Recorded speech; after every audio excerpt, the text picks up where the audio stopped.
Okay. I've drawn some lines in the box here to keep me inside the video camera. This hopefully will make it easier to follow along. If you miss a class, the videos will be up on the website. You can go back and review and anything else. So we'll try this. We'll see how it works. Sam Hagel has very kindly offered to put these up on the web for us in timely fashion. So I'm going to start with this sentence. The goal of our instruction is love from a pure heart and a good conscience and a sincere faith. Now this is a lot longer and more complicated of a sentence than we're going to start out with when we start diagramming. But I want to put a diagram up on the board so that you can see why grammar matters. So that you can see some of the fruit of diagramming.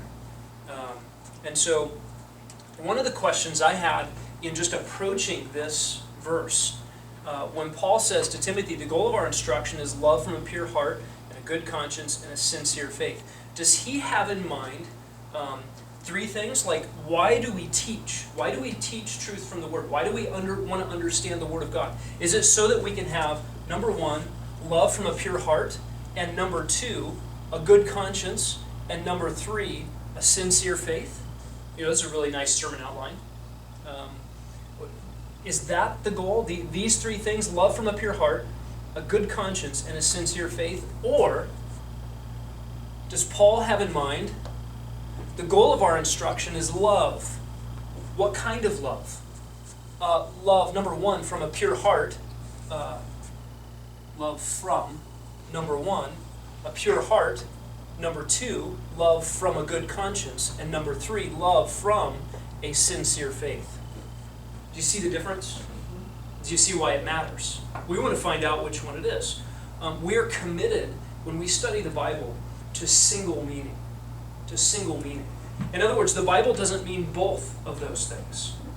It means one of those things. And we want to work hard at figuring out which one it is. What a diagram is going to do for us is limit some of the possibilities. It may not tell us the exact answer. If you came to this class thinking that if I just learned to diagram sentences, boom, that's going to be the secret that unlocks every meaning in every passage, well, you came to the wrong class. Okay? Diagramming may not always give you the meaning of a passage. Sometimes it will. But it will at least keep you from a variety of wrong views. It'll limit your options. Okay? I want to show you how I would diagram this verse, just to start off with. The subject is goal. We're always going to start our diagrams at the cross. That's comforting, right? That's good theology. Okay? The subject is goal. What kind of goal? Well, it's the goal. That's a definite article goal. It's modified by a prepositional phrase of our instruction. What kind of goal? An of instruction goal. Which instruction? Our instruction. The goal of our instruction is. Is here is our verb. It happens. I'm going to use a lot of words you may not understand. Just let me talk out loud, and we'll come back over the next 6 weeks and explain all these things in details. This is for an example. The goal of our instruction is an intransitive verb, a being verb, and we have here a predicate nominative. Goal is love. Love is renaming our subject, goal. Okay? Now, what kind of love is this? I'm going to contend that Paul has in mind one goal, and it's helpful to recognize goal is singular, not plural. He might have said, the goals of our instruction, 1, 2, 3. Love from a pure heart, a good conscience, and a sincere faith. But he didn't. He said singular goal, and he said the goal of our instruction is, not the goals of our instruction are. Okay, that's helpful. There's some grammar that's helping us decide which view is correct. Goal is love. What kind of love? Well, here's another prepositional phrase modifying the noun love from a pure heart. From heart. What kind of heart? A heart, pure heart. And is a coordinating conjunction. We're going to put boxes around coordinating conjunctions in this class. And, oops, I did this wrong already. Here we have Not 3 prepositional phrases, but 1 prepositional phrase with 3 objects. What kind of love? A love that comes from, and we have our preposition, an object line, and then our objects of prepositions, and we have 3.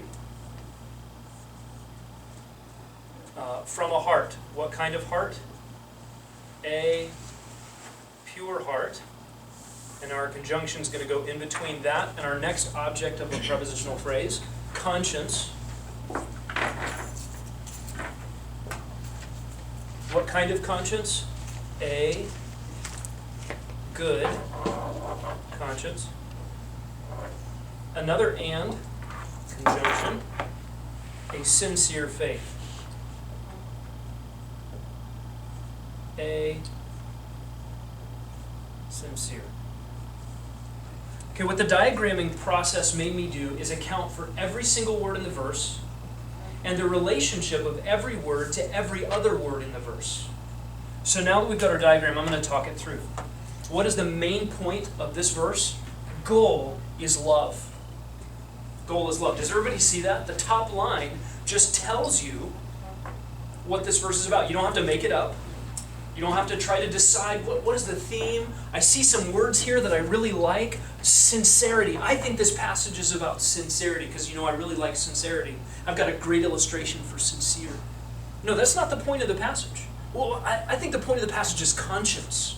I've been reading about the conscience a lot lately, and I think that's what it's about. Well, no, the grammar will not allow those things. The grammar actually demands that the main point is what you see right up here on the top. Goal is love. The goal, what kind of goal? What goal is Paul talking about? Well, the goal, he has a very specific goal in mind, and it's the goal of our instruction. The goal of instruction. The goal of instruction. Whose instruction? Our. Probably meaning Paul and his companions, maybe the apostles. Maybe this is a reference to apostolic teaching. Maybe this is Paul speaking in the sort of royal we, first person plural. The goal of what I've been telling you, Timothy, is, the goal that I've been telling you is love. Excuse me? Yes. What is the reference for them? Is that? It's in. Now I put all these sentences together without references. So if you ask me these questions, I believe it's 1 Timothy 1, and I'm going to look up the verse for you. Would it be helpful if you have the references to all of these as we go through? Yep. Okay, Chris wants it. Yes. Yes. I'll go put the verse in. For this one is 1 Timothy 1:5. Thank you. So Lynn was in our previous class and discovered that context was really important, so she's going to hold my feet to the fire. Okay. Goal is love. Okay, what kind of love does Paul have in mind here? Is it just up to our own idea? Do we get to go to the dictionary, look up love, and we see, DC Talk's version of love? Love is a verb. No, here, love is a noun. Sorry. Okay. Do we just get to let anybody define love, or is this verse going to define love for us? And the answer is yes. This verse defines love for us with an adjectival prepositional phrase. This prepositional phrase is functioning as an adjective modifying love. Okay? What kind of love is it? It's love from something. Actually, from 3 somethings. Love from a heart, love from a conscience, and love from a faith. What kind of heart? A pure one. What kind of conscience? A good one. What kind of faith? A sincere one. So heart, conscience, and faith are going to be the source, perhaps, of a love that is the goal of instruction. How important is Paul's instruction to Timothy related to what he believes, how he lives, and how he feels, and what all of that produces? It's interesting to think that, in Paul's mind at least, doctrinal instruction was not just about information. It was not just about building a theological system. It was not just about how Timothy was to operate as a pastor in the church at Ephesus. It was about real lives. Faith, conscience, and a heart flowing out in love. That was the goal of Paul's instruction. The goal is love. Anyway, this is how. So if I were to lead a Bible study, teach a devotion, preach a sermon from this, and I had to come up with an outline, You know how Scott Maxwell comes up with his outlines for Sunday mornings? The main point of this passage is, and I have it for you, I'll put it on the screen, it's driven by a diagram. So he might have something like this. This might be a good sermon point. What is the point of this passage? I have it for you, put it on the screen, says Scott Maxwell. Theology's aim is love. I'm going to describe the kind of love that Paul has in mind here with 3 descriptions. And then he'd give a description about the heart, the conscience, and faith. And that becomes your sermon outline with a thesis statement in 3 points. And the diagram drove the sermon outline. Right? Scott's job is not to just look at a jumble of words and invent some way to organize it, but to actually be chained to the organization that the passage itself promotes.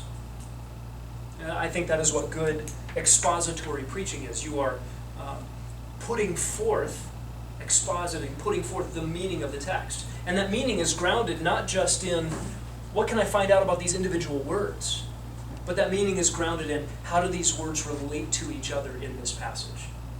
See, the great thing about grammar is God's vehicle. When he invented language, grammar is the rules about how language works. Okay? Even if you've never studied grammar, even if you don't know what an adjectival prepositional phrase is, or why anybody should ever care about that, you've been using them your whole life. You've been operating according to grammatical rules. And I think you'll find this class is designed just to give you some labels for the things you already do, and maybe some hooks to hang your observations on when you study your Bible. Okay?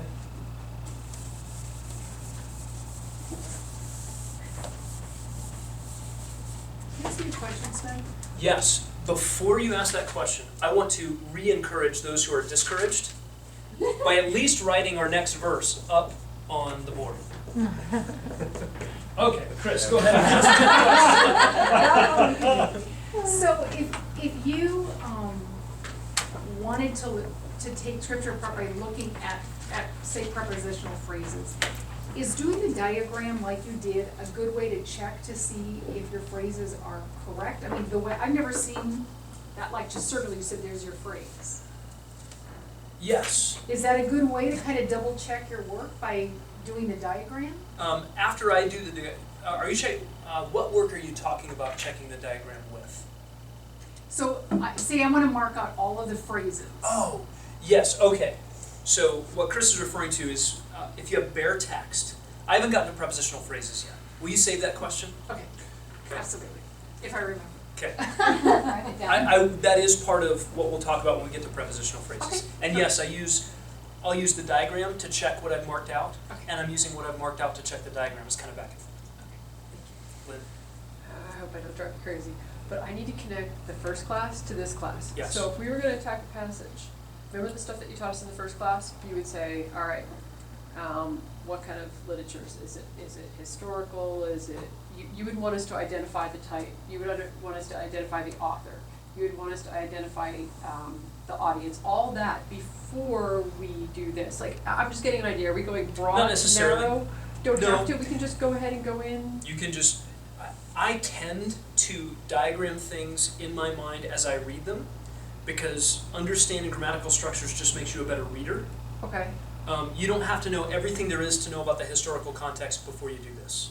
Okay. In fact, when I teach the guys in H3 a sermon preparation process, I will have them do this before word study.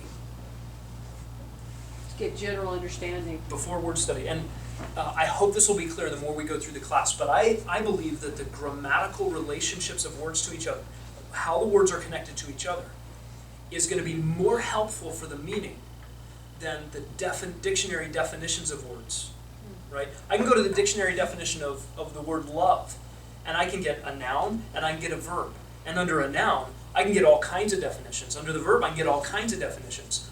But without even going to the dictionary, you and I were able to narrow down Paul's meaning for love just by the way it's related to the other words. MacArthur said that. I was listening to a sermon in Revelation, and he said, Lord is the noun. It's not the object of the preposition. Therefore, are we talking about the Sabbath, or are we talking about the second coming? That was great. Huge, and I just said, okay. I just wanted to understand, like, approach, because if I was to go do this, or if I was to teach the kids how to do this, once the occurrence, So, we can go right to yeah, this. when we went through all the steps for basics of Bible study, I would give you a different set of steps to dig in and do grammar. I intentionally avoided this in that class. Okay, but we can just go dig in. So if you were in the previous class, remember step 1 was read. Right. Read. Step 2 was look at the words. This might be step 1.8. Something like that. Okay, good question. Okay, let's talk a little bit about why we can even diagram. Before we get to our first example here. Some things we're committed to as it relates to hermeneutics. Hermeneutics is a big word that just means the rules of interpretation. The rules of interpretation. What rules do we use to try to understand a text of Scripture? And at Grace Bible Church, we're committed to 3 letters. And they stand for literal, grammatical, and historical. Literal, grammatical, historical. That is the hermeneutic that we use to approach the Scriptures. We believe that it's the hermeneutic that's appropriate to all language. For instance, if I wrote a letter to you, I would expect that you would approach the letter that I write to you with what we're going to talk about, literal, grammatical, historical approach. That is, you want to know the author's original intent. You want to know my intent. It's not legitimate for you to take my letter and then input whatever meaning you want to input and then think that's what that letter means, right? You've just stolen my words from me. They're my words. The author's intent is what we're after. We don't believe in the postmodern reader response theory that says, what does this passage mean to me? Right? That's not what we're interested in. We're not interested in the art exhibit, looking at the Mona Lisa and everybody giving their own input about what was it Da Vinci?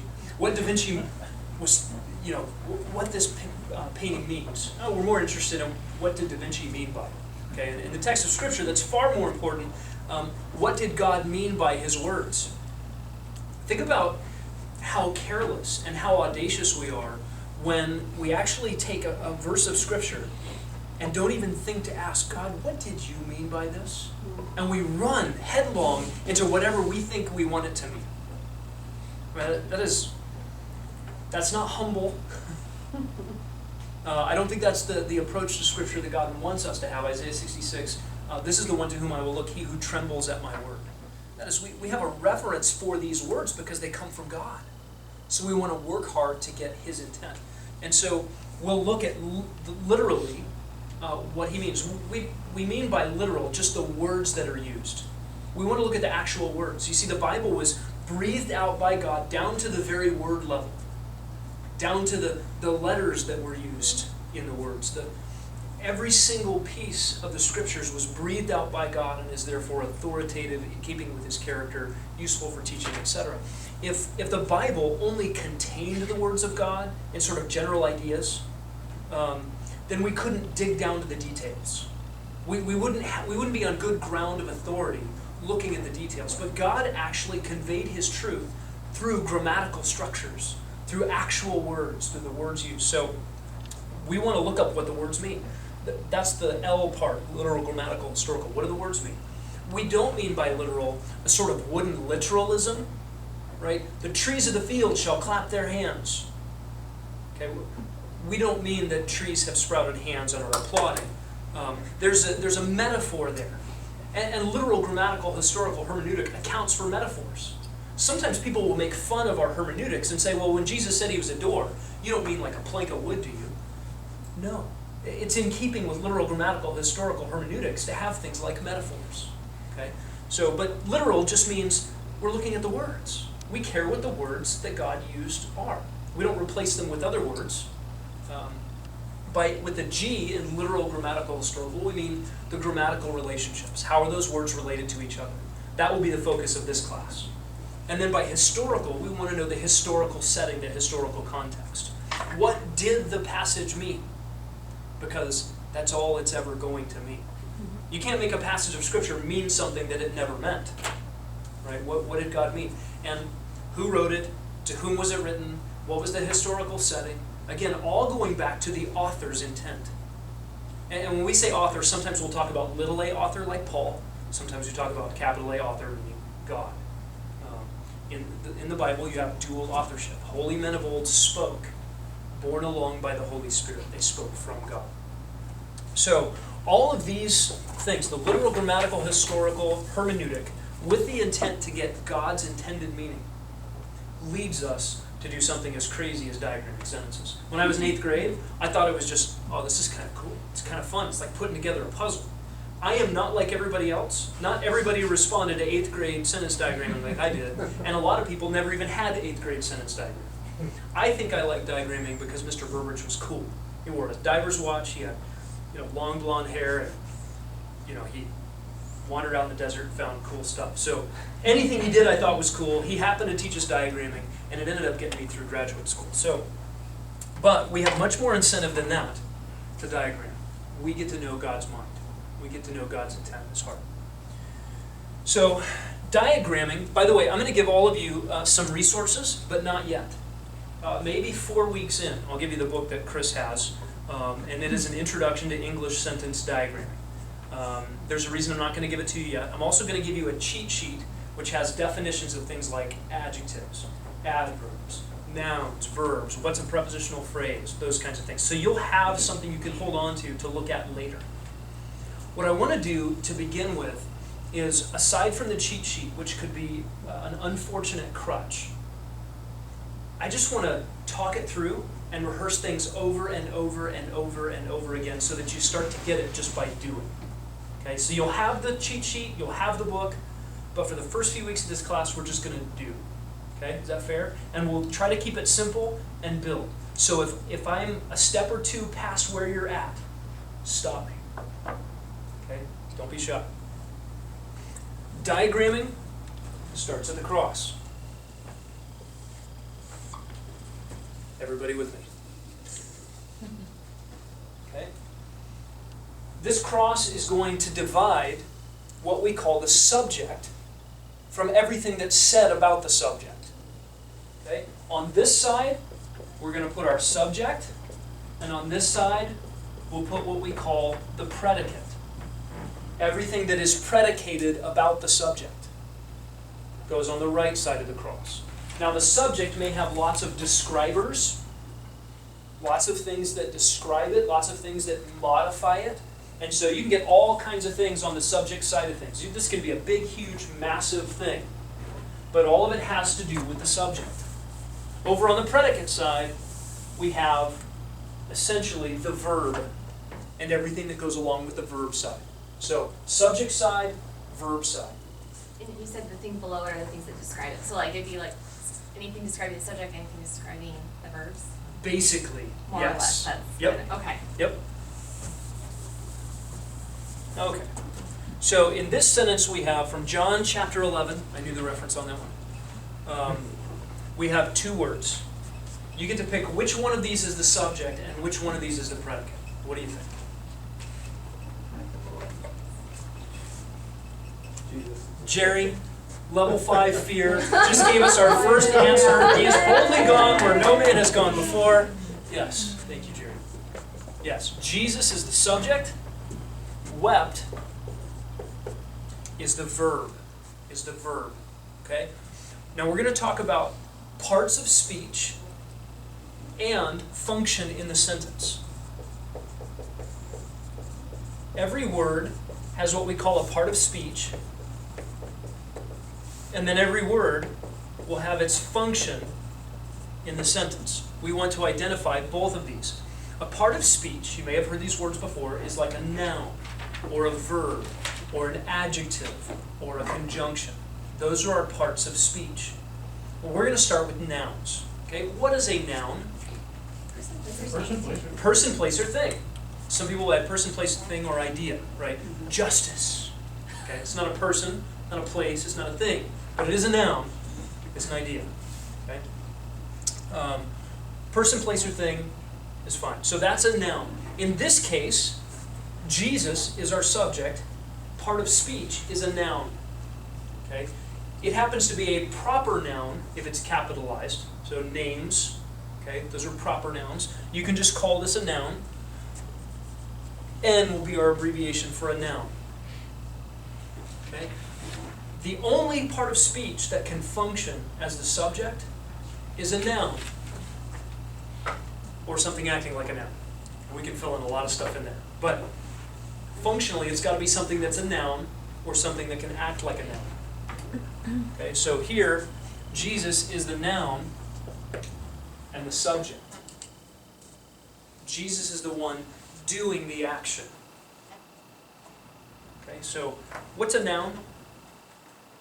Person, place, thing. Okay, everybody's going to say it together. What's a noun? Person, place, thing, or idea. Okay, one more time. What's a noun? Person, place, thing, or idea. Okay, we're not moving on until I'm satisfied everybody's in the same place. I think you go. Okay, a verb. Okay, the other word that we have in this sentence, the part of speech, is a verb. Now, what's a verb? Okay, it's action or a state of being. Okay, is a verb. Okay. In this case, our verb is wept. Wept, as a part of speech, is a verb. Wept, as far as its function in the sentence, we also call that the verb. What's it doing in the sentence? It's the verb. Part of speech and function in the sentence happen to be the same thing. So we put it on the verb spot on our diagram. Okay? Jesus wept. That's the whole diagram. That's it. Someday we'll get around to analyzing verbs. We'll hold off on that for now. That would be our next step in the diagram. But pretty simple diagram. In the beginning, you might think, what good is the diagram? I didn't see anything in the diagram that I didn't see before you put the diagram up there. But these are stepping stones to get us to see more complicated things. So, Jesus wept. What I don't want you to do is think that after you've diagrammed a passage, you've done what you should do with that passage. Or that that passage has done what it should do to you. Right? We're not quite finished yet. Even at the diagramming phase, I don't want to get away from meditating. Stop, think just long enough. What do you mean Jesus wept? If all we're doing is analyzing grammatical relationships, we've missed the point that the God of the universe took on flesh, stayed away from his friend whom he loved so that his friend would get sick and then die, and so that his sisters, whom he also loved, they were close friends, would be seriously grieved. He even told his disciples, I'm glad that I didn't go when Lazarus died, for your sakes, so that you might believe. He wanted to strengthen his own disciples' faith by letting his friends suffer and die. Then what happens when Jesus comes onto the scene? Lazarus has been in the ground for 4 days, and in the house of Mary and Martha is this parade of fake mourners. If you were a wealthy Jewish family, you would hire out mourners, and they would come in, they would come into your home, and one guy would blow the trumpet, another guy would have the tambourine, they'd knock on your front door, and they'd say, hey, mourners are here. Oh, guys, thanks for coming, come on in. You're 2 minutes early, thank you for being here, really appreciate it. How you doing? Oh, it's pretty sad. Okay, guys, hit it, 1, 2, 3. Okay, time's up. Check, please. I mean, just phony. Literally paid mourners traipsing into this house of this grieving family. And Jesus walks into the scene, and the fake mourners are there. His friend is suffering has already suffered the effects of sin and the fall and God's own curse and consequence to sin. Death. And his sisters are grieving. Hopefully, Jesus, if you had been here, our brother wouldn't have died. They had a confidence in him. We know there's going to be a resurrection, but it's just hard. And the God of the universe weeps. He knew what he was going to do with Lazarus. He says, this won't end in death. It'll stop by death. Jesus knew he was going to raise Lazarus from the dead, and yet he was still overwhelmed at the graveside. Even though he knows what's happening. Even though he's in control of the universe, his emotions are real, and he weeps. Shortest verse in the English Bible, and yet it's a big deal. In fact, it's so arresting because it's so short. you're reading this narrative and there are long sentences and then it's just Jesus wept. Anyway, part of the task of diagramming is to slow down enough to be moved by the scriptures. So don't ever get away from that. If you get really good at diagramming and forget to see God in the scriptures, that would be bad. I would fail. So don't do that. Okay, here's our next verse.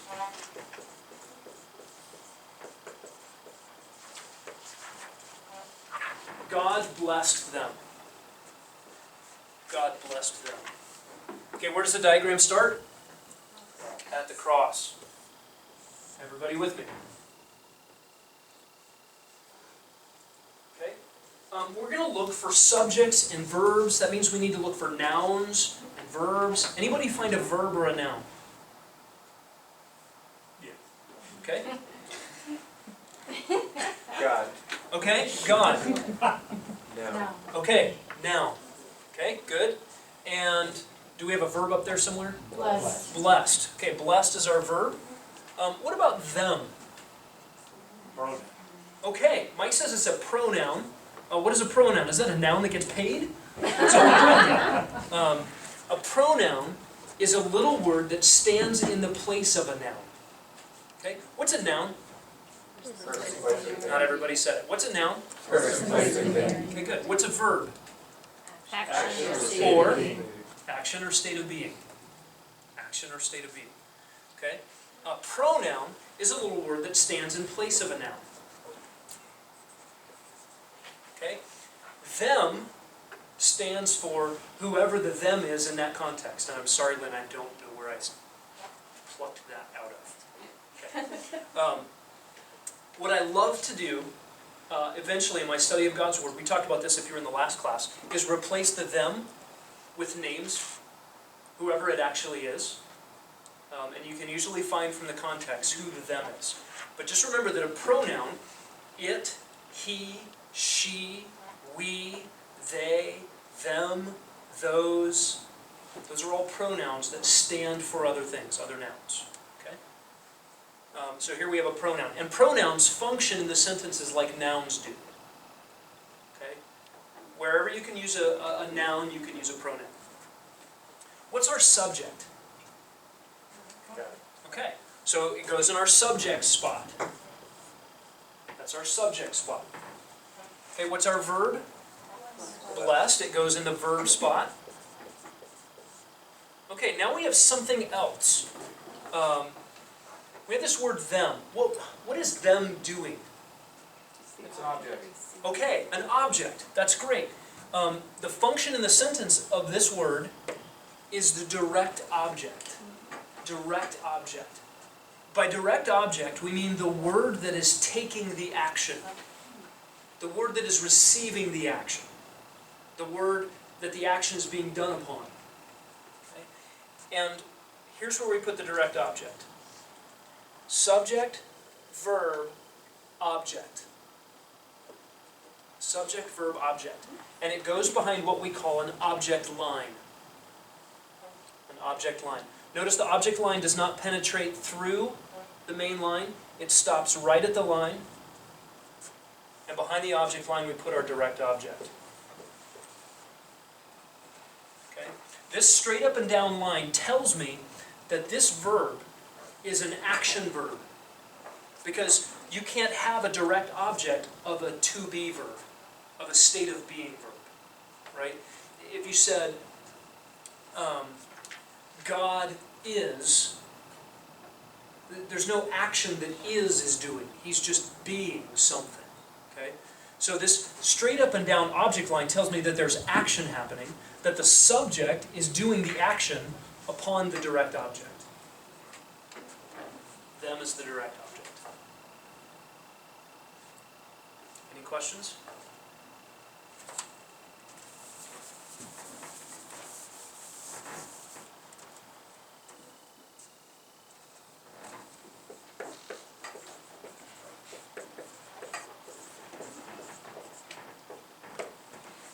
I am the door. I am the door. Where does the diagram begin? across. Okay, anybody see something that could function as a subject or a verb? Okay, Chris says I. What part of speech is I? It's a pronoun. Okay, what is a pronoun? It stands in place of a noun. Okay, what's a pronoun? Stands in place of a noun. Okay, what's a pronoun? Stands in place of a noun. And what's a noun? First place of a noun. Okay, so here we've got something that's standing in place of a noun, which is a person, place, thing, or idea, and Chris says it is the subject, and she is correct. So I goes in the subject spot. Okay, anybody see a verb? Am. Okay, correct. Do we see any other verbs that might compete, or is it the only one? It's the only one, so pretty safe to go ahead and put that in the verb spot. Okay? What is door? What part of speech is door? Okay, it's a noun, right? What's a noun? Does door qualify? Yeah, it's a thing. Okay. It's functioning as a direct object. Predicate adjective. Okay, we've got a couple different ideas. Whoa! Okay, slow down. I'm over here. Okay, it's not a direct object. The reason we can't put a little object line right here is because am is not an action verb, it's a state of being verb. What did you call it, Christy?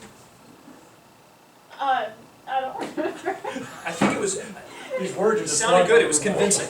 You know what I said, but It, I forget too. I don't know if you said intransitive or It's not linking. doing something to someone. It's not doing something to someone. That's what That's it was. exactly right. It's just being. It just is. Okay? Is, am, are, was, were, be, being, been. Those are your is words. Is, am, are, was, were, be, being, been.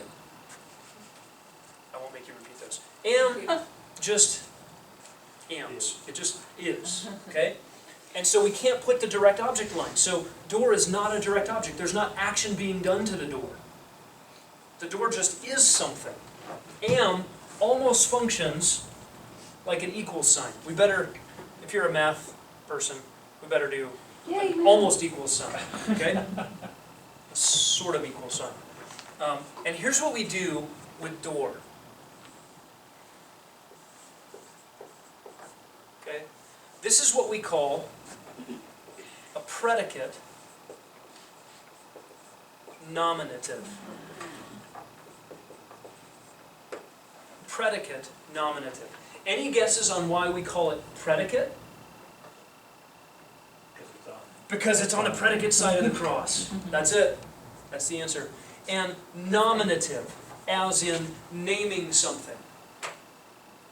It's a predicate nominative because it is a noun in the predicate that renames something. What is door renaming? I. Okay? And that's the point of this symbol right here. This backward slash, it's kind of like pointing back at the thing that's getting renamed. It's pointing back at the thing that's getting renamed. So we do this backslash for a predicate nominative because in the predicate, a noun is renaming the subject. What's a predicate again? The predicate is everything to the right of the cross. And what's on the left side? The subject, Okay. subject, predicate, subject, predicate. Dana? Will it always rename the subject? Or can it ever rename something else in the sentence? No, if it did, we'd call it something else. We might call it an object complement if it's renaming something in the predicate. So Yeah. a predicate nominative nominative renames the subject.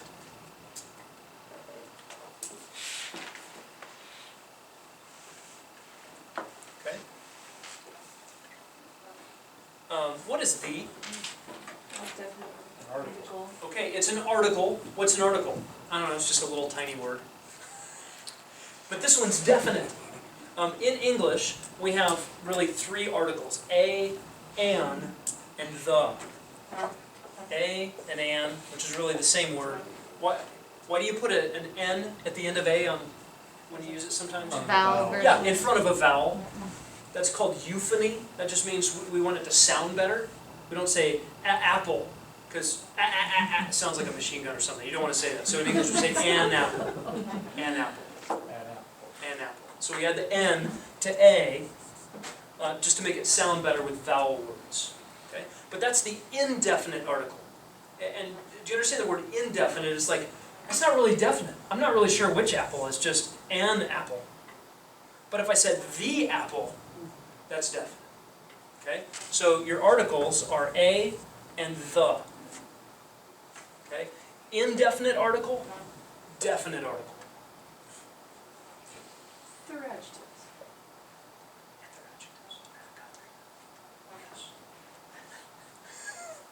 But yes, in fact, some people will call them like the definite article adjective or the indefinite article adjective. It is a type of adjective. We haven't talked about adjectives yet. This is a great place to introduce an adjective. An adjective modifies a noun. You can write that down, take it to the bank. An adjective modifies a noun.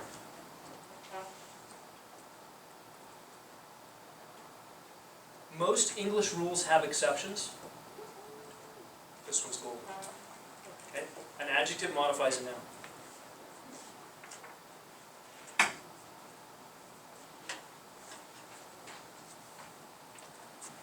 Which noun is this definite article modifying? Door. Okay, yep.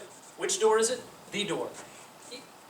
I don't know if you ran through this exercise in your mind and just did it lightning fast, but I don't know if you tried it with the other words. I like to try things out. I don't know what it modifies, so I'm going to try it on every word in the sentence. Is it the I? Is it the am? No, because adjectives can't modify verbs. Adjectives modify nouns. And the only other option is the door. Hey, that sounds right. We're going to test drive a lot of things, a lot of the relationships. And the test is, does it feel good? Does it sound right? And if that sounds subjective to you, it's actually not. It's just the way language works. We want to try it out until it feels good and sounds right. That really is how we'll judge the syntactical relationships. Now, if something that's wrong feels right to you, the problem's not with grammar. I'm going to decide where the problem is. Okay? Now, how do we diagram an adjective? We're going to diagram our modifiers, adjectives and adverbs, with a little modifier line. Okay, it drops straight down, right from the middle of the word it modifies. And then a horizontal line will write our modifier on there. In this case, the definite article, the.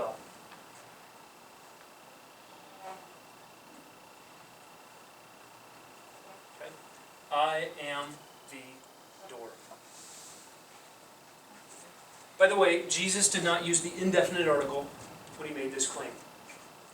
Right? I'm a door, and there's lots of doors that all get to the same place. No, he said, I am the door.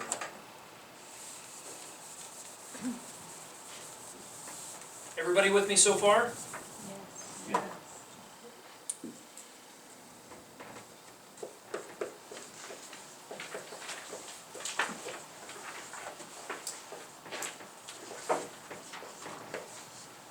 I am the good shepherd. Where does our diagram start? At the cross. What's on the left of the cross? Subject, The subject. What's on the right of the cross? predicate, The predicate. Okay, what's on the left of the cross? subject, Okay, we got about to 28% of the class there. What's on the left of the cross? Subject. What's on the right of the cross? predicate. Predicate. I am not afraid to call out people by name if we're not all answering, just so that you're aware. Okay. See anything up there that should be our subject or our verb? Those are usually the easiest to pick out. Okay? I is the subject. I can agree with that. What part of speech is I? Noun. Okay. Pronoun. Yeah. What kind of noun? It's a professional noun. What's a pronoun? Stands in place of a noun. Stands in place of a noun. Oh, sorry. Okay, what's a pronoun? Stands in place of a noun. What's a noun? Person, place, thing, or idea. Okay, good. Anybody see a verb? Am.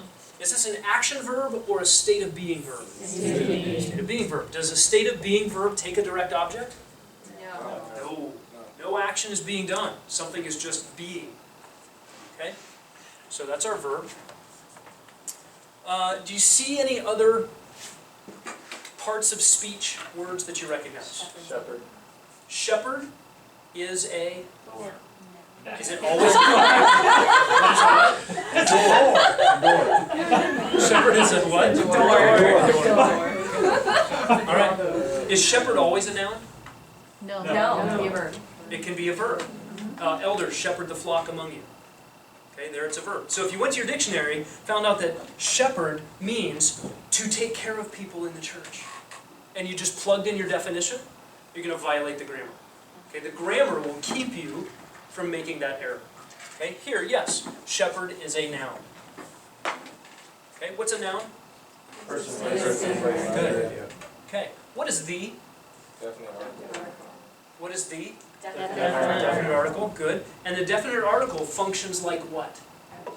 An adjective. What do adjectives modify? Nouns. Or pronoun. Yeah, just to keep it simple, adjectives modify nouns. The caveat is, or anything acting like a noun, and we'll fill that in. So, yeah, so do you see any adjectives up there?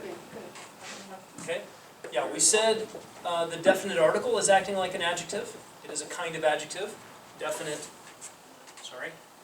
article. And then good is an adjective. Okay, what is good modifying? Shepherd. I agree. What is the modifying? Shepherd. No. What? Oh, it's your shepherd. Yeah, that awkward silence after you give the right answer is just really a test to see if you fall victim and supply something else. Right? No, the first answer was the correct one. Okay.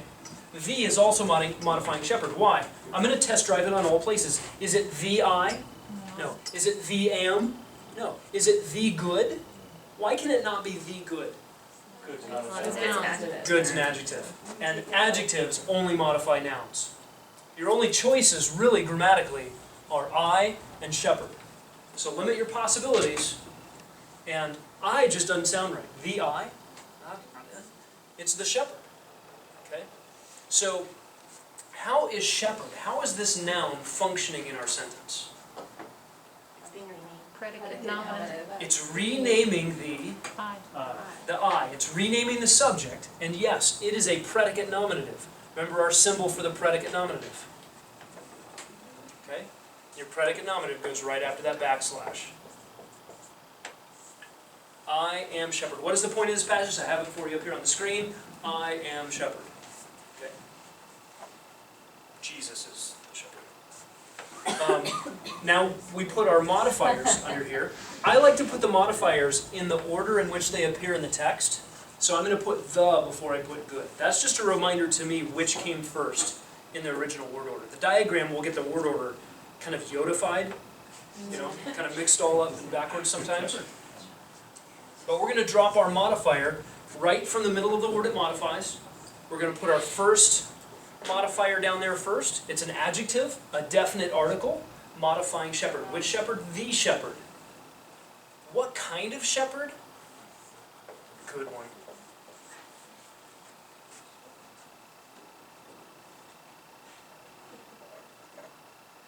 Okay, that's our diagram. So if all the words are modifying the same, or describing the same noun, you just do one straight line down with each one coming out from it?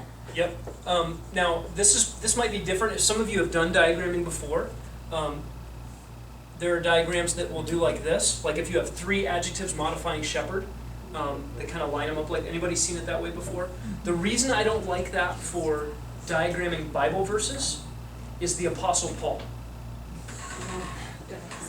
Complicated sentences, you could have 20 adjectives modifying the same thing, or you might have whole phrases that act like an adjective, and you just don't have room to put those on there. And the other thing that it does, it allows visually every single adjective to point right back up to the middle of the word it modifies. Whereas if you had 20 adjectives on here, I've lost sight of what it's connected to. So that's my preference, is to diagram it straight down, and that way you can have as many as you want all the way down the page.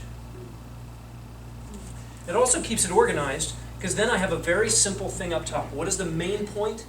I am shepherd. What is Jesus trying to say here? Is he trying to say, I'm good? No, not primarily.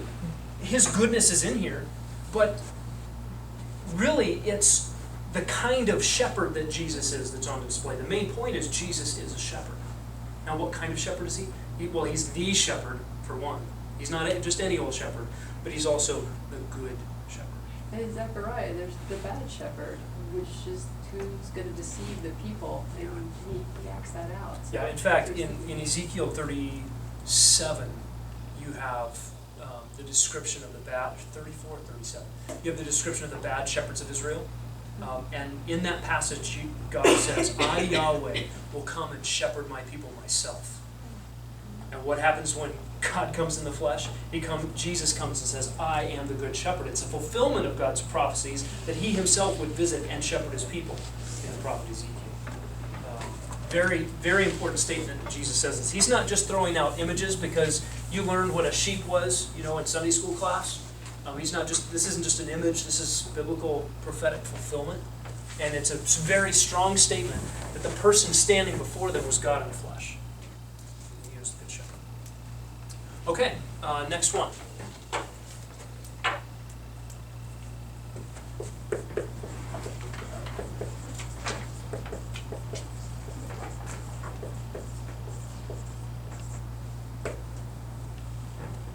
I and the Father are one. Where does the diagram start? At the cross. What's on the left of the cross? The subject. What's on the right of the cross? The predicate. Okay, good. What's our subject? Two. Okay, we have two subjects. We have two subjects. What are they? I. Okay, what part of speech is I? Pronoun. So pronoun, subject. And what's the other subject? Father. Father. Okay, what part of speech is father? What's a noun? Okay, and what's a pronoun? Stands in place. Good. Oh, no, that wasn't very good. I gave you credit. Like John Talley's told us what a pronoun was. Everybody together. What's a pronoun? Okay, that was good. Okay, here we have a compound subject. We have two subjects. How are we going to diagram this? We're going to split our subject line in two. Now we have two places to put a subject. I on one line, Father on the other. Okay, what's our verb? Are. Are. Okay, is this an action verb or a state of being verb? It's a state of being verb. Can a state of being verb take a direct object? No. So we're not even going to look for one. We're definitely not going to draw an object line. Okay, this is just a state of being verb. Are. Okay. What is one? Is that a predicate adjective? That is a number. Okay. Sorry. Dana's calling that an adjective. Describing. Yeah. And it is a predicate adjective because it's in the predicate, and we're going to use this same symbol. Okay. So now we're going to put an adjective here. And what is this adjective describing or modifying? The subjects. The subjects. So would it always describe both subjects? So even if it's a different sentence, but it's multiple subjects? Yep. This, again, this symbol is telling us that the adjective and the predicate is modifying your subject. And in this case, we have a compound subject. It's not saying, I am one and the Father just is. It's saying here, I and the Father are one. I'm not saying I understand that, but that I will affirm that's what that text says. Okay? Why is that an adjective? As opposed to a noun. Yeah. or I a almost want to pronoun. make it a noun. Yeah, or like a pronoun. Would one be a Yeah. pronoun? No. No, it wouldn't, so it would, okay. So, Well, no, like because if you it's had making them someone- both one. If you were talking about one as someone, one went to the store, you could make it a pronoun that way. Okay, so, but aren't you talking about them as a one person? Yes. And how did you use one in that sentence? Oh. If I were gonna you're right. diagram that. Okay, Person, right, one. one, okay, all right, How many? okay. But if that was I and the father are the one, then in that case it would be a predicate nominative? Yes, Okay. well done. That's good. So in that case, by the one, you might have the idea, I and the Father are the one, in that case you'd say the ones who created the universe. But yes, in that case you could use one as a noun. So, What is the difference between a predicate adjective and a predicate nominative? okay, not Sorry. much as far as the diagram goes, except by part of speech. One is a noun and one is an adjective. So a predicate nominative renames the subject, whereas a predicate adjective describes the subject, modifies the subject. Okay, think about this. Pretend this is just me and my dad. Okay, let's not get into Trinitarian blasphemy here. Let's just put that adjective in there. I and my father are happy. Okay, there you have an adjective. You could just as easily say a happy father, right? A happy boy or a happy son. Does that make sense? So your adjective is describing or modifying the subject. Okay, back to the Trinity. God the Son and God the Father are one. Okay, we're going to add an idea here. What is that word? Conjunction. It's a conjunction. Anybody watch Saturday morning cartoons back in the golden age of Saturday morning cartoons, right? Conjunction, junction, what's your function, right? And the point is, the conjunction joins things. The conjunction conjoins them, okay? A conjunction joins things. It's like the junction between two train cars in a long line of trains, and there are different kinds of conjunctions, okay? The basic categories of conjunctions are coordinating and subordinating. Okay? A coordinating conjunction in our symbology gets a box. A subordinating conjunction in our system gets a circle. This will matter a lot more when we get to some subordinating conjunctions. We won't for a while, because those are conjunctions typically that combine whole sentences with each other. Okay. Coordinating conjunctions get a box, subordinating get a circle. You don't really need to know why yet, but I will tell you that this symbol is my own. I've never seen this before in a diagramming method.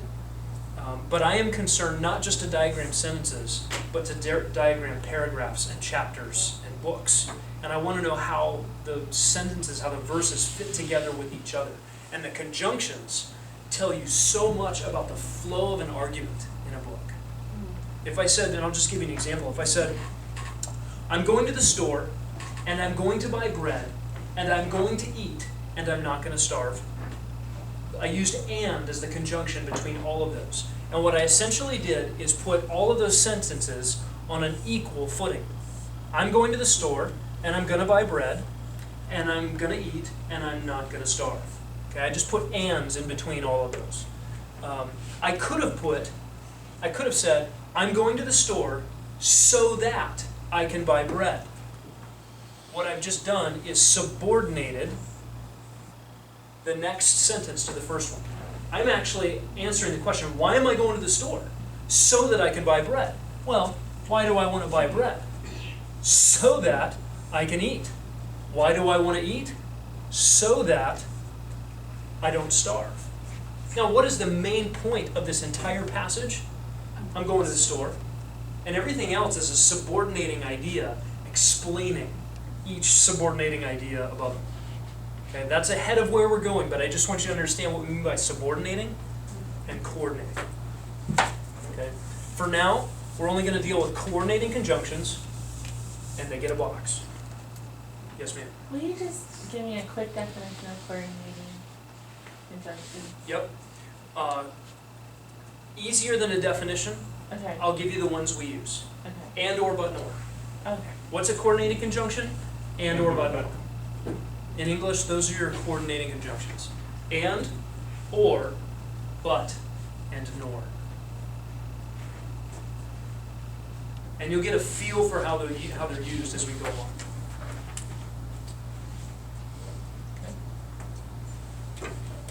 In this case, what is and connecting? Okay. I and father. So our conjunctions do not go on the line. They stand by themselves. The box goes around the coordinating conjunction. And it tells us, at least grammatically, that the two features joined by the conjunction are on an equal footing. They're on an equal footing. And I only mean that grammatically. Now, Trinitarian relationships, there's a truth in that too, but we're not talking about theology here. I could say, I and my father do such and such. It doesn't mean that we're equal in everything that we've ever done, but in that sentence, there's an equality of the description. Okay, grammatically, they're on an equal footing. The coordinating conjunction just goes in between the two elements. Okay, what about the? What is the? Definite article. Okay, it's a kind of adjective, and what does it modify? Definite article modifying father. And so we put it under father.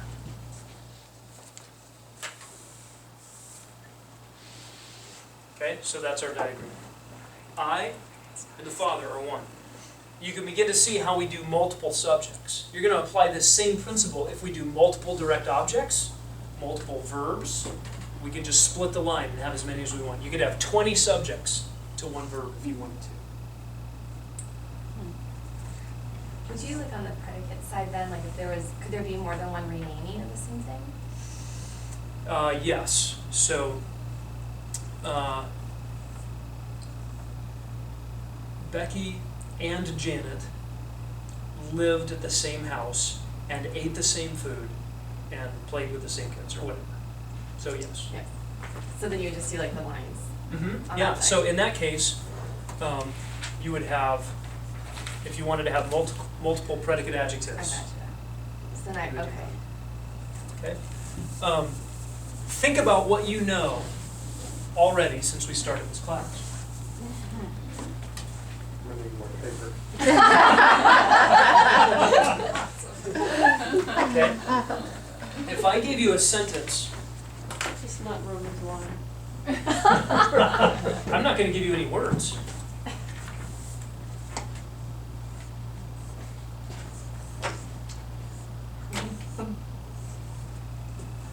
Okay?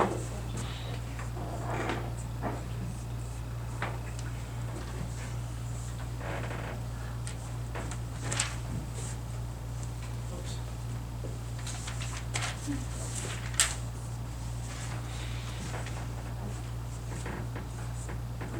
Okay. Am I allowed to quit? Is this our turn? Now, It's a maze. there are no words up here, but you can tell me some things about this sentence. Can you not? There's two subjects. Okay, two subjects. Okay, I'll just put some nouns up here. Can I do that? Has an action verb because it has an. How do you know it has an action verb? Because it has an Direct object. object. Because we have a direct object line.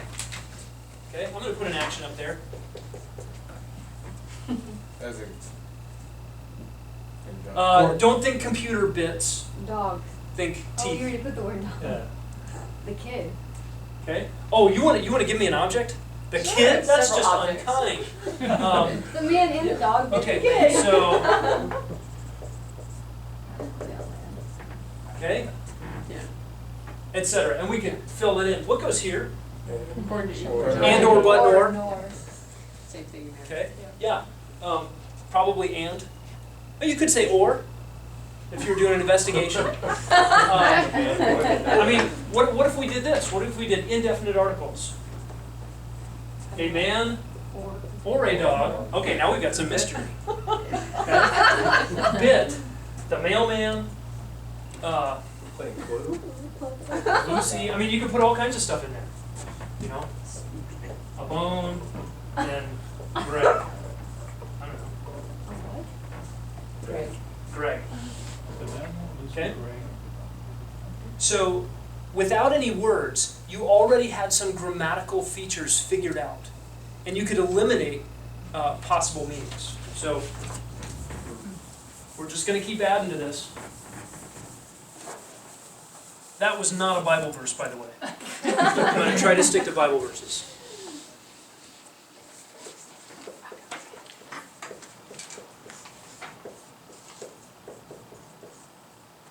Oops.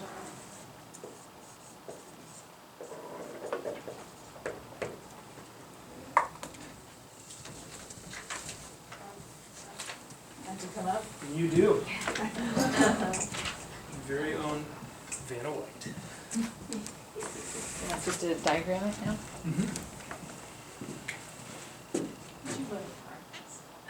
No.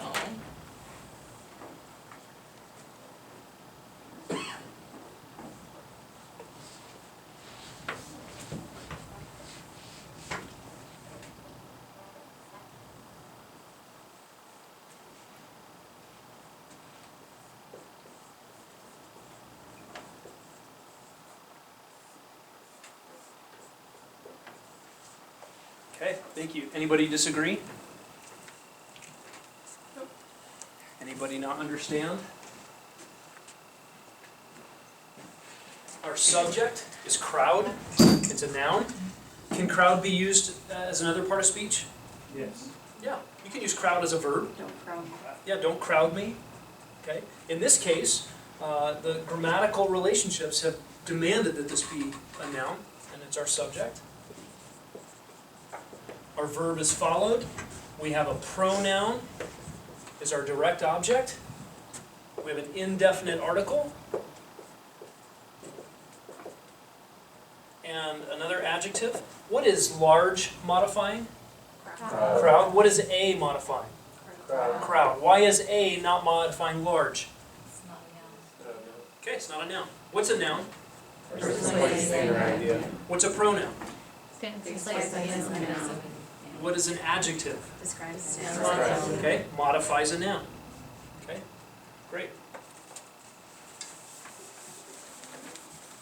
By the way, that large crowd that followed Jesus, John 6, didn't follow him after he said hard things.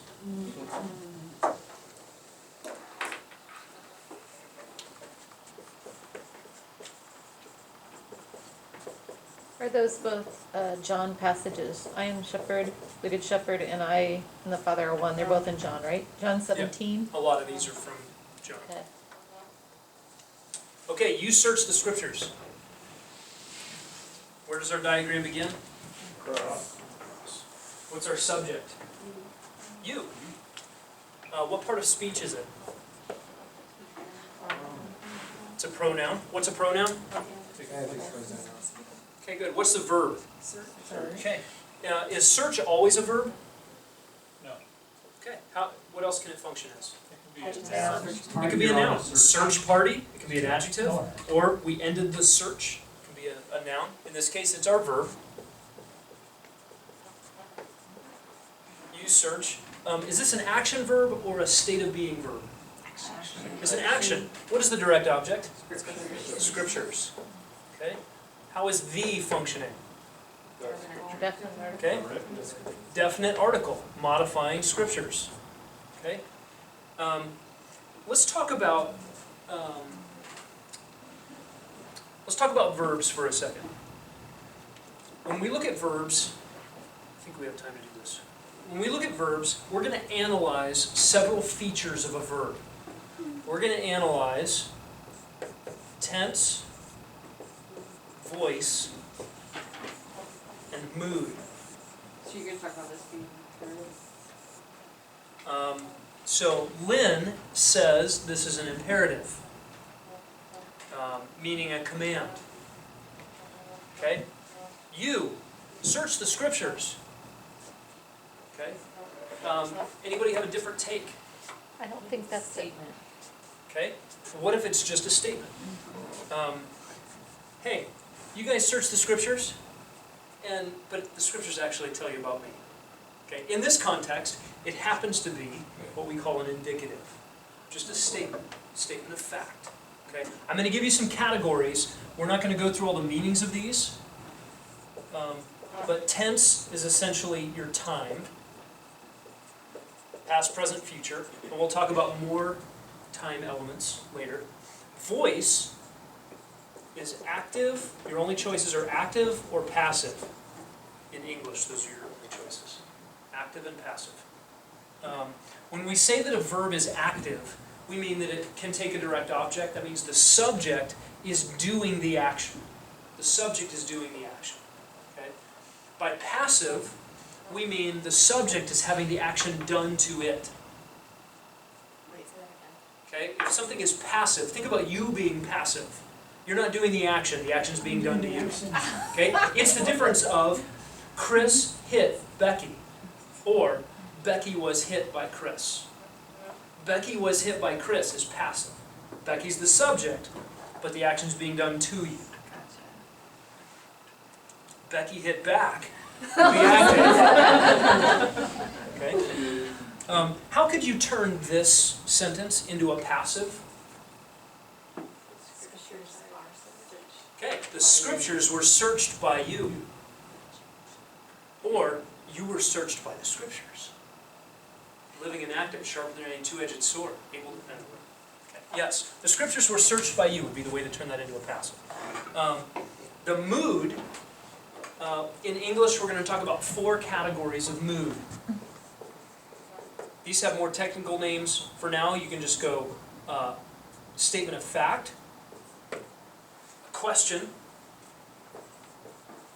a statement of possibility, or a command. Those are your 4 moods in English. Okay? Is it asking a question? Nice thing in English is we'll get, one of these at the end. In Spanish, you get, oops, whatever it is. Yeah. That thing, upside down. Are you gonna? It's kind of nice at the front end of a sentence to know you're asking a question. I like that. Are you gonna break up past, present, and future into Well, further? We'll talk about the perfect tense later, as soon as we get to one. Yep. So, is this a statement of fact? Is it a question? Is it a statement of possibility? That's may, might, could, should, would. Okay? Or is it a command? You're telling somebody what to do. This, if all you had was this text with no context, you search the scriptures. It could either be a command or a statement of fact. And you wouldn't know from just that. Okay, you'd have to look at the context, you'd have to find something else out. That's a place where your grammatical structure isn't going to give you the answer, but it is going to eliminate a couple possibilities. Okay, statement of fact or a command. In this case, it happens to be a statement of fact.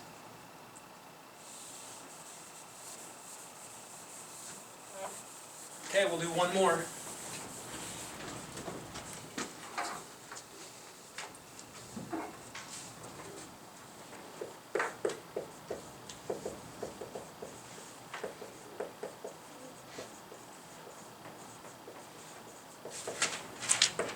I rejoiced in the Lord greatly.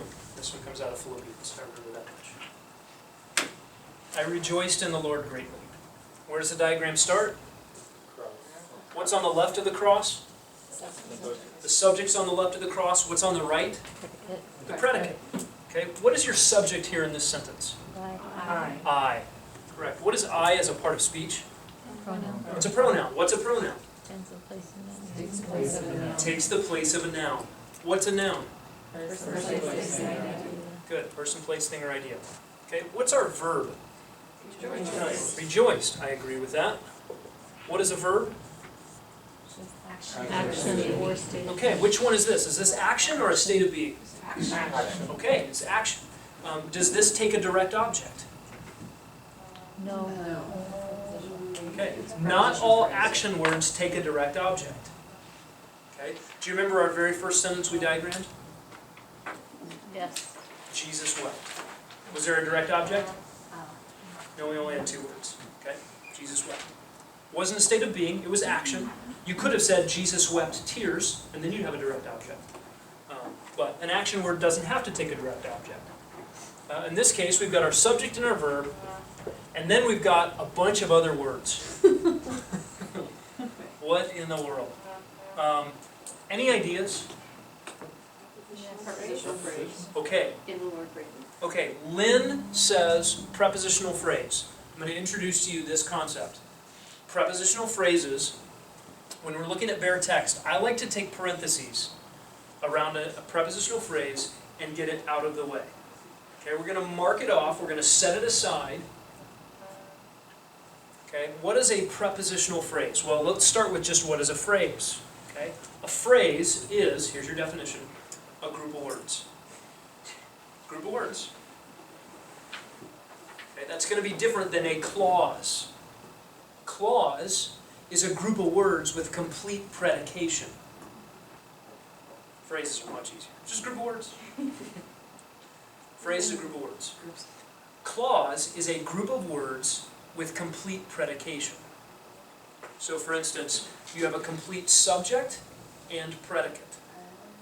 You have a complete thought that you could capitalize the front, put a period at the end, and make a complete sentence out of. Okay? So let's test this a little bit. In the Lord, phrase or clause? Phrase. Okay, that's a phrase. Christian, you are in the Lord. Phrase or clause? That's a clause.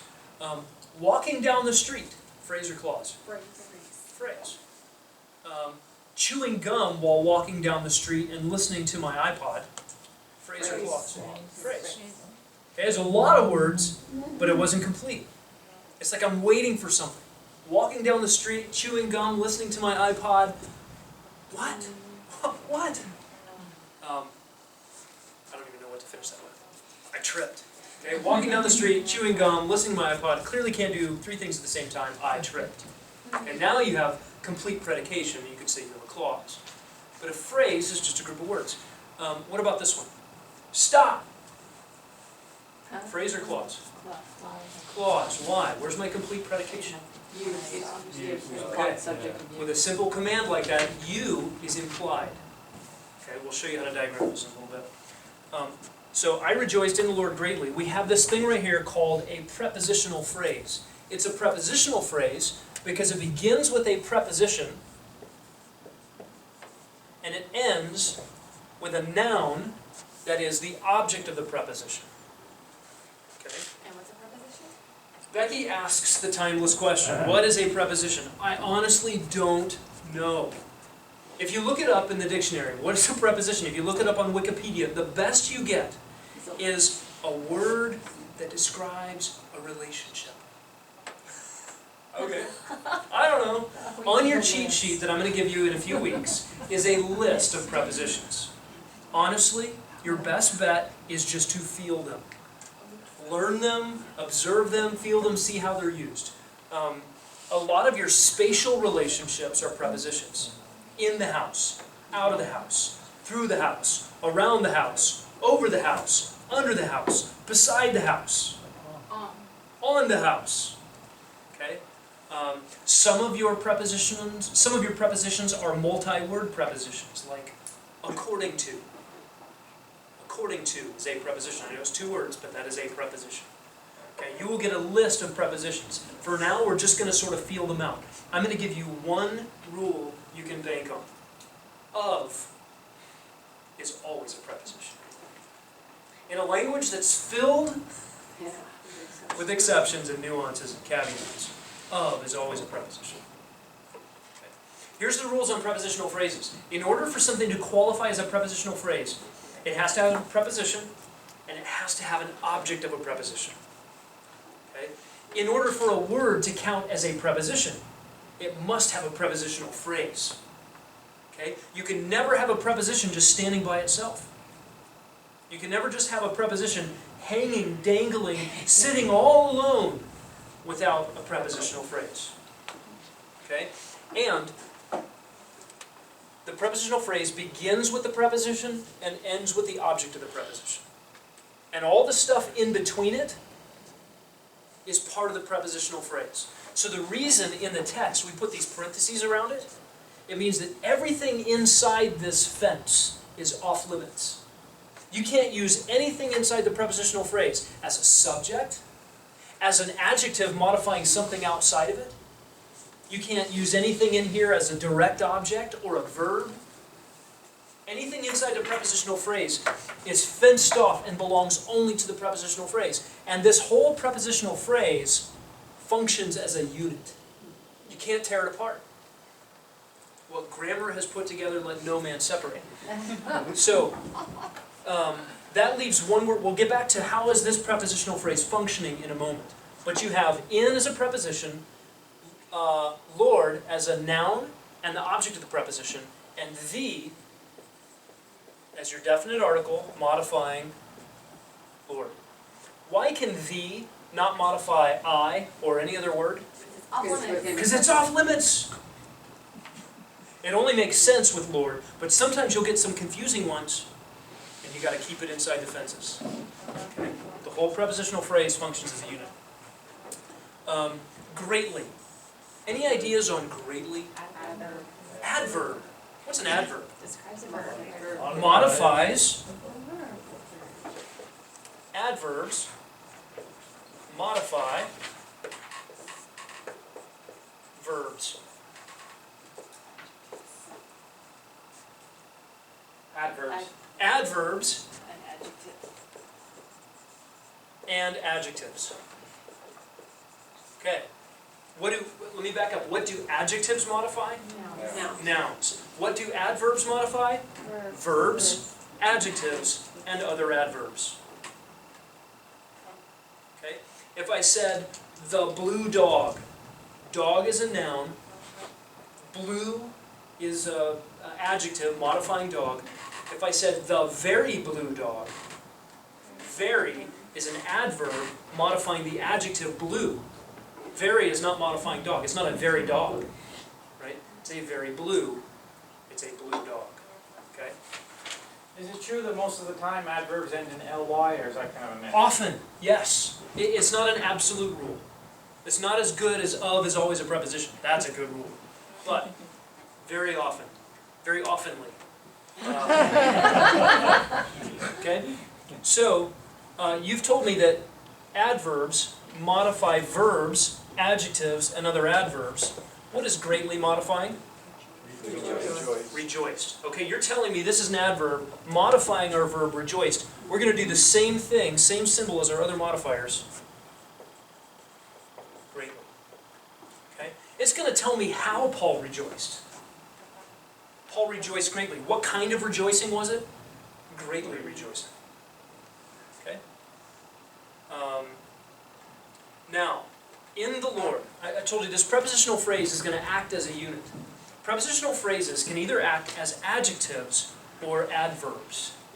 That is, the whole thing is going to function to act like an adjective. What does an adjective modify? Nouns. Or the whole unit is going to function to modify something else, like an adverb. What do adverbs modify? Okay, verbs, adjectives, and other adverbs. In this case, what is in the Lord as a unit modifying? Rejoiced. Okay? Now, let's run it through all the options. Is it an in the Lord kind of I? Now, theologically that would be true. Is Paul in the Lord? Yeah. But grammatically, that's not what this verse is about.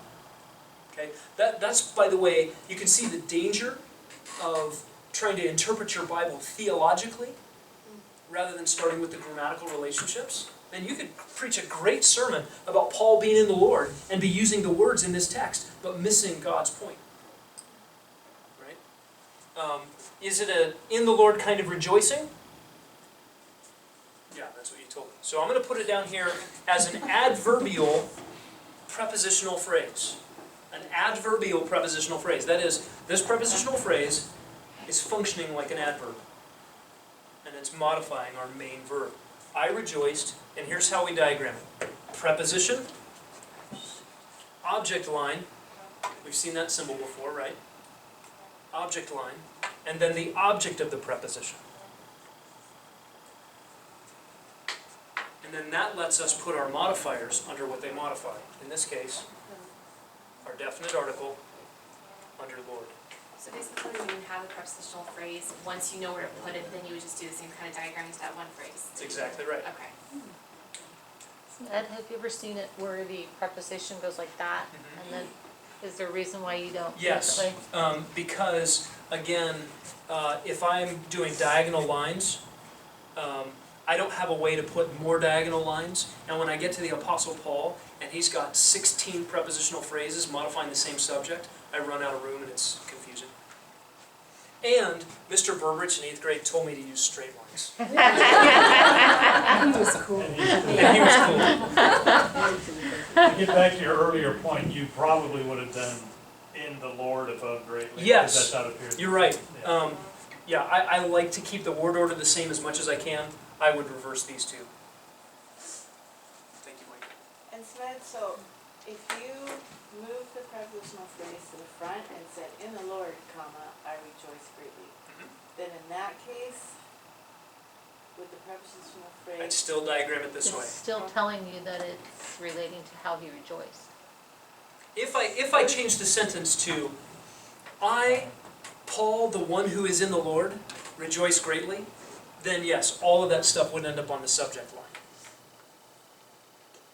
But you have to add a bunch more words to make that clear. Sometimes it's ambiguous, and there are passages that I keep two diagrams for, because I haven't decided which one it is. So there are places like that. It would be really awkward if what Paul was trying to say was that he's in the Lord and he rejoiced greatly. This would be a funny way to say it. Because it sure makes you think he's talking about his rejoicing, that is an in the Lord kind of rejoicing. well, that's what I was thinking, like, if it was at the front, I think I would read it as, like what you just said, Yeah. I'm in the Lord, rejoice greatly. If he used those other words. But if he just said, in the Lord I rejoice greatly, I think we would still be compelled to put it here. Or if you took I, in the Lord, rejoice greatly, that would change it, because in the Lord would be modifying I. Yeah. Right, if you So put actually commas in change- there, Yeah, if you put yeah. commas, because that would just be renaming the subject, or just like, if you're like Janet, Smedley's wife, da-da-da-da. Yep. So, in that case, word order would matter if we switch that around. Right. The funny thing is, you can change the word order around a lot and still get the same grammatical relationships. You know, if Yoda is speaking and he says, you know, the subject and the object are on opposite ends of his sentence, you're still going to diagram it the same because the grammatical relationships hold. So, we'll look at some examples of that. We're over time, so we need to stop. We'll come back next week.